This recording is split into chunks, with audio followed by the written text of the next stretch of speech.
That really was a fun trip. It sure was. The Strait of Juan to Fuca Scenic Byway has so many interesting sights. I'm glad we checked out the Elwha River Restoration Interpretive Center to learn about the dam removal and restoration.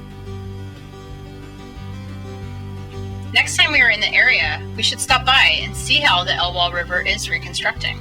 And maybe we can fit in a rafting trip. I'd like to mountain bike the Olympic Discovery Trail again.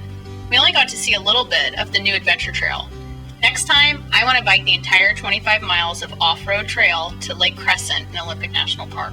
And we can bring the dog, as long as he's on leash. I had no idea about the annual Joyce Days Wild Blackberry Festival. That was good timing. I loved watching the parade and shopping the arts and crafts area, and the pie was delicious.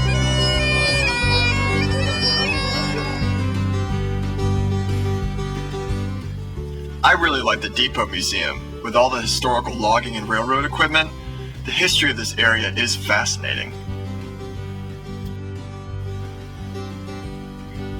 The kayaking tour at Freshwater Bay may have been my favorite part of the trip.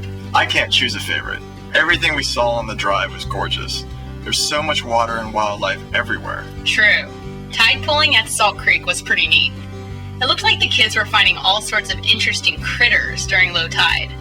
I can see why folks spend several days each summer camping out there.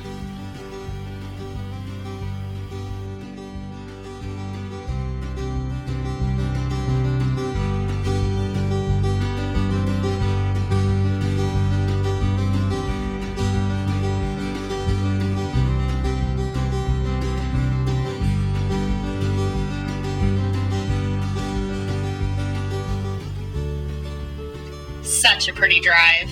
The leaves were starting to turn color through the Maryland Ring Tree Farm in Pisht. I was hoping we might spot the native Roosevelt elk herd in this area. Remember Clallam Bay? We were having a blast looking for agates and learning about the old lighthouse. Yes, it was a gorgeous beach to walk on during low tide.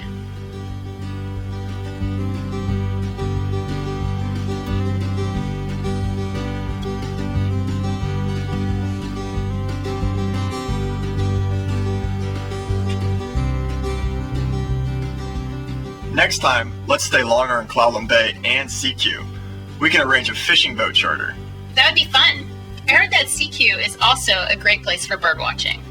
And did you know there's an airport in CQ? And every year in May, they invite pilots for a fly-in and barbecue. CQ also has a great annual celebration in July called Fun Days. The 9-mile Lake Ozette Triangle hike is a must-do. It had all the elements I was looking for in a Pacific Northwest trail. A forest dripping in moss, meadows, grand views, and a truly wild beach.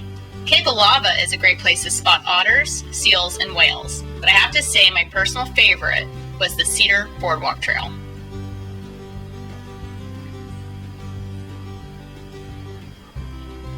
I'm glad we could see sail and seal rocks on our way to Nia Bay. Good thing you're driving so I could take in the view. That part of the road is narrow and curvy and right on the coast with so much to see. It was really nice to stretch our legs at the Macaw Cultural and Research Center. I enjoyed learning about the tribal history. They still teach the Macaw language at the Nia Bay Elementary and high schools. I didn't know that the Macaw had their own scenic byway. I loved the short trip along the Cape Flattery Scenic Byway for our sunset picnic.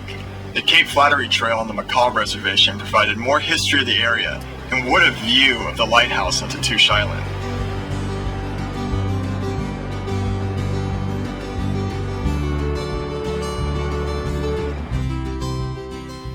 Next time, I want to try surfing at Hobuck Beach. It's a popular spot with lots of camping and cabins to rent. We can even plan a hike to Shai Shai Beach. Yes, the pictures I have seen of Shai Shai Beach are gorgeous. It was named Best Nature Beach by the Travel Channel, and it's so close to the Olympic Coast National Marine Sanctuary.